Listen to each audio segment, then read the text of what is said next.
everyone, it's Madison, and today we're talking about minion killers. And I would like to start out by saying that small congregations have a huge heart. But sometimes, without meaning to, we do things that quietly drive people away.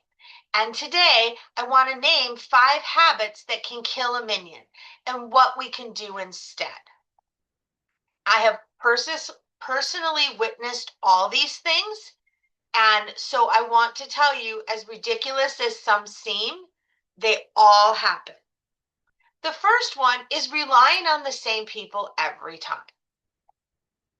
When the same 3 or 4 people carry the weight of the service, they burn out, and burnout spreads.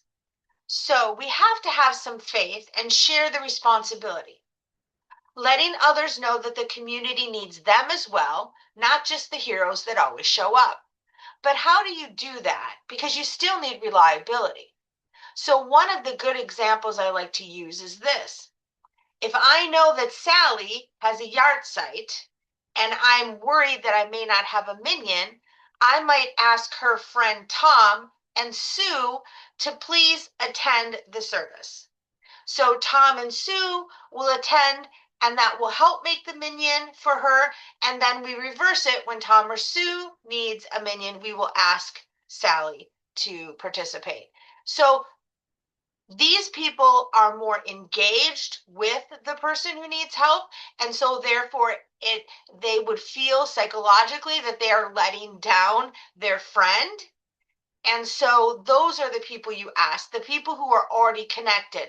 For instance, if you have a family who needs a baby naming, I will ask the kids in the Hebrew school class of that person, can you please support this family? Especially with B'nai Mitzvah, one family supports the next family. And so that's how you get attachment without relying on the same people every time. Because chances are, although you may struggle to make a minion on Friday nights, or even some people, Friday nights are your big night and you struggle on Saturday morning, the chances are you have more people in your roster that you can call. It's just that they're not regular attenders. So let's take a look at the second problem. And this one is scary for a new visitor. So a new visitor walks into the synagogue. If this is a large synagogue, they walk in and they're kind of part of the group. New people walk into large synagogues, or people can attend for months in large synagogues and no one knows if they're a regular or a member or they're a visitor. But a visitor walks into a small synagogue and suddenly 3 people are hovering, thrilled that a new face appeared. Here's your siddur, here's a program, here's this. Whoa, back up, give them some space, let them breathe. Let them experience the community before you fold them in. I kind of look from a distance and just wait to see who naturally is going to help and let that person help. Now, I have seen this personally, and I've jutted in and did a side tour. Here, let me show you this. If it's one of those people who we will talk about next, but some people are overwhelming, and you know who those people are.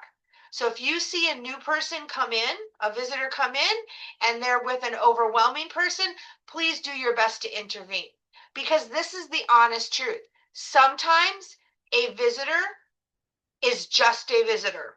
We all know people who have traveled from out of town and really would just like to sit in a synagogue, or people who like to experience different synagogues. So please let the visitor come in, be a visitor, and then leave your synagogue with a positive experience. Because you never know, maybe that person will want to join your mailing list and keep in touch. Maybe that person will eventually be another visitor. Or maybe we've had people that move years later into our congregation area and have such a positive experience from visiting that they decide to become members and join. So let's talk about the third issue, and this goes with the visitor. Asking new people to save the community. This one is terrible, because nothing is worse than having someone who's attended 1, 2, or 3 times be solicited to help save your community. And it kind of looks like this. Will you help us make a minyan next week? Or we have an empty board position. Would you consider joining the board? Don't hand the guest the emotional weight of your survival. Let them be a guest. When you go into a big synagogue, they don't ask you, would you like to join the board next week? They ask you what you need. Oh, do you have kids? Would you like to hear about our Hebrew school?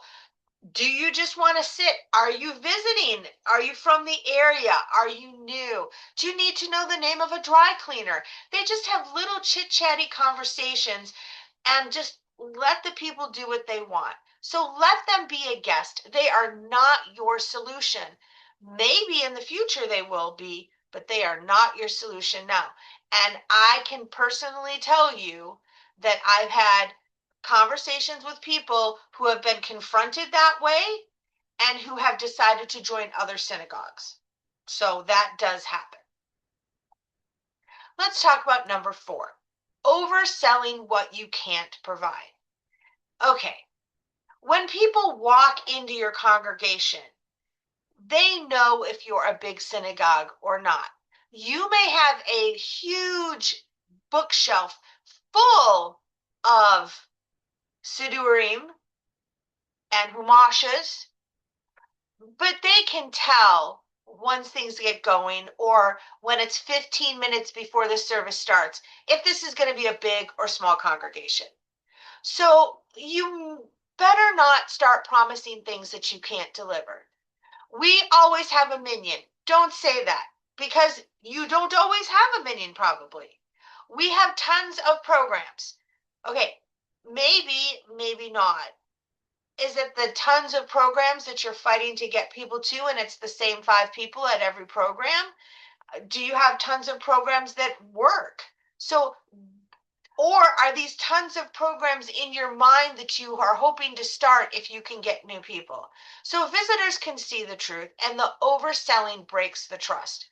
Be honest. We're small, but we're warm. We're trying to start a women's group. We're just waiting to see if we have enough women to start it again.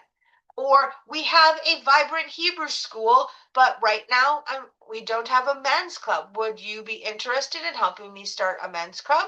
That would be a conversation for later. Or it would be something that we'd consider starting a men's club if that's something you're looking for. So be honest, be warm, but the honesty keeps people.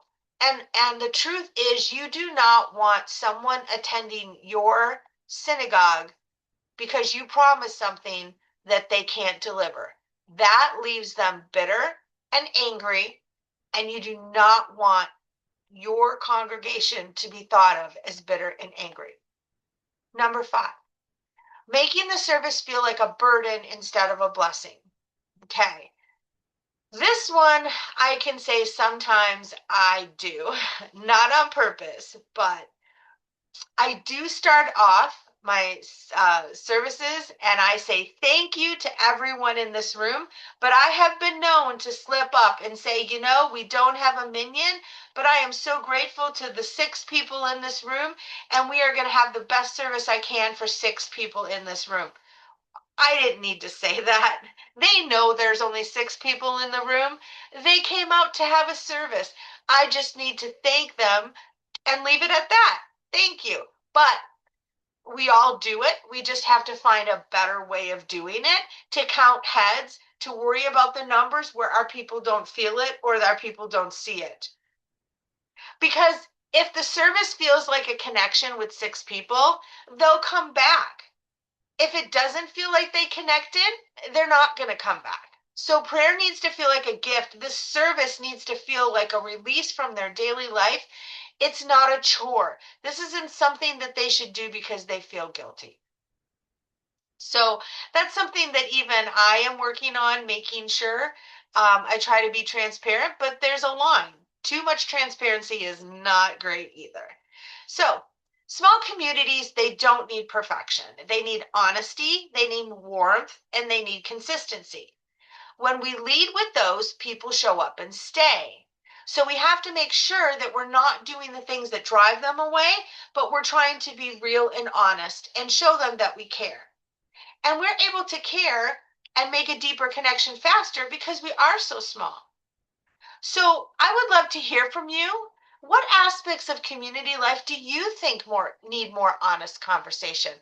I am really interested because I'm not just doing this channel for you, I'm doing this channel for me, and I hope that we can learn from each other. So leave a comment below. I do read every one, and I really would like to start the dialogue. So thank you, and small Bima, big Torah, where every community needs to have a place to have a conversation, and this is where we have ours.